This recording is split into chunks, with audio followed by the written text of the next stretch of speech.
Hello. Today we're going to take a little time to look at how to read books when you're taking an online course. Most of us are working, we're taking classes, we have a family, and oftentimes we really don't have time to read the books that are required in the course. I am an informatics adjunct as well as a data analytics adjunct. And so I selected this healthcare book just to give you an example of how you might want to use these tips and tricks for reading your books. There's a way for you to read a book that would enable you to learn more, especially if you're learning in 15-minute increments, and to get through the book a lot quicker. Most students don't know that there are a few tips and tricks. So let's get started.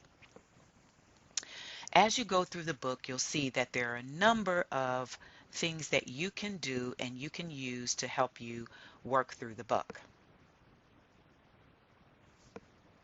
So as you can see, I'm scrolling through the book, and this is the book, and you'll see a number of things that are familiar to you, like, the publishing, what the name of the book is. You'll also see the table of contents. You'll see the preface as well as acknowledgments, and then all of the chapters that you're going to review while you're looking at this book. When you look at the preface, you'll see this part is all about the author. They can add a little information about themselves, and you might find that useful. However, if you don't have time, you might want to skip it. But in the next space, you're going to see what's very, very important, and that is the overview of the contents, and that is the table of contents. You'll see each one of the chapters are outlined in the preface. It talks about what the chapter is about. So wouldn't you want to know that before you just start walking into reading your book and not knowing what's about? Now, I call this framing your reading, and I'll stick a pin right there. You might want to take a look at your syllabus and see if you have any assignments or what the professor is asking you to do, so you'll know which chapters or which content is really, really important before you even start reading the books. So let's get into the acknowledgments. This is where, the author is going to acknowledge everyone that helped them with the book project, and they may add a few other tidbits here. But again, we're here to help you to learn how to quickly read through your chapter. So you'll see here, this is the heading, and if you look at the heading, you'll know, and then the subheadings, and then the other headings, you'll know what it's about. The first sentence and the second sentence of each book is going to be primarily what that paragraph is about. So for example, this one says, overall, the health system is desperately in need of an underlying set of values and a set of new ideas.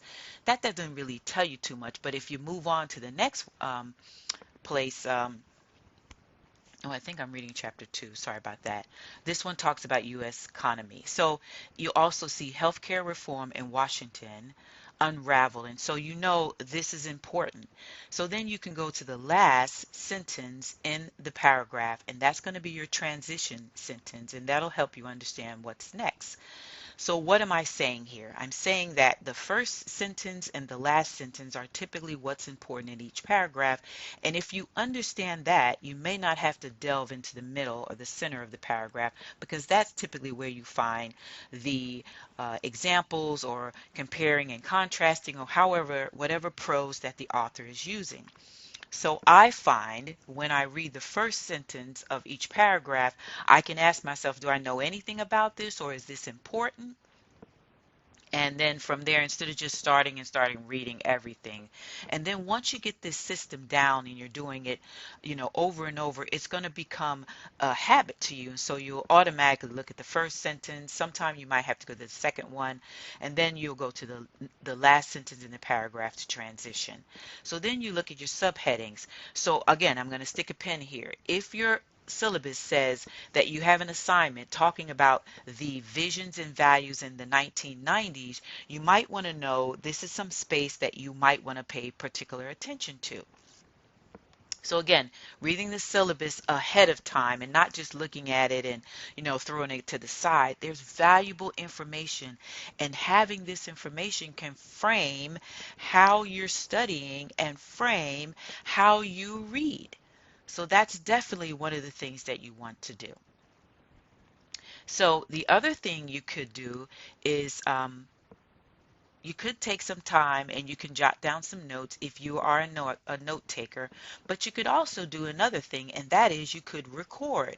So when you're looking at this, you're reading, you could open up the recording app on your laptop or your tablet or your phone or your PC, if you're in your office at home, and you can record the things that are important. For example, you'll see here all of these are italicized words, and so you might want to record these words and say these are some things that are important. I saw these in the syllabus.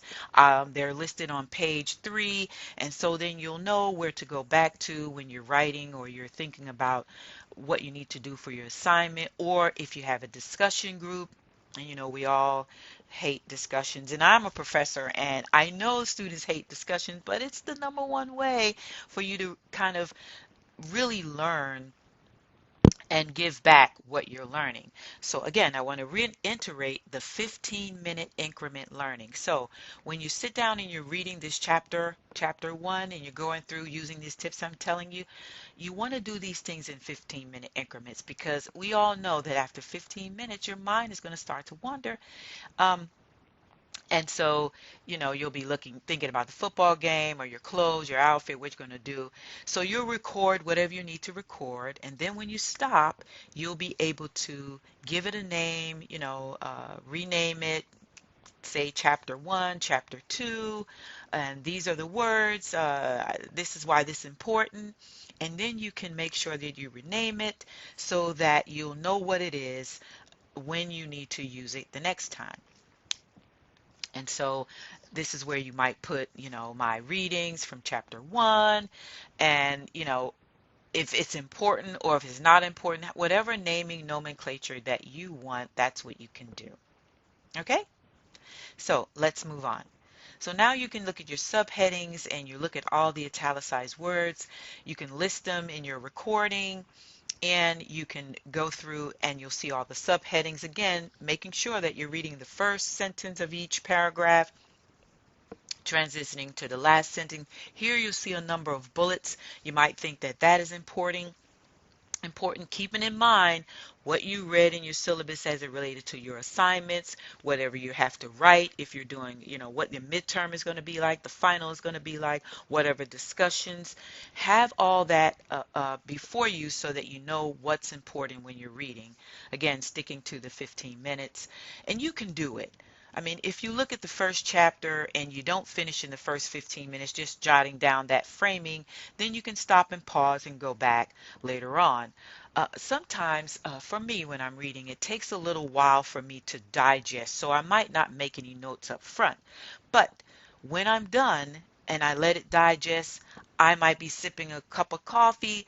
I might do the recording afterwards, and I call this a brain dump. That's everything you learn, some thoughts about what you learned, some things you agreed with or some things you disagreed with, and this is going to be valuable for your discussions. And you could say, this is notes for discussion, chapter 1.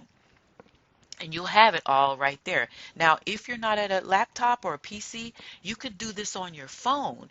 You record it and then you send it to yourself via email as a text file. So it depends. And then, because the information is in the text file, and sometimes it works, maybe if you have Dragon, it works better than others. And if you don't, you'll have to go through the text and move things around. But that could be the beginning of what you have to write. So then you don't have to sit down and say, okay, I got to write this discussion. What am I going to start on? You've already said it with your own words. You can send it to yourself as a recording or a text file, and then just start to format that text, get it the way you want to, take a few of your references from chapter 1, format it really good, and then you're there. It's not as hard as you think. So again, this is Dr. Rutledge, and I am the online adjunct. Again, this channel is so I can give you tips from an actual adjunct professor, tips for reading, tips for testing, tips for writing, and all kinds of sorts of tips and hacks that will help you.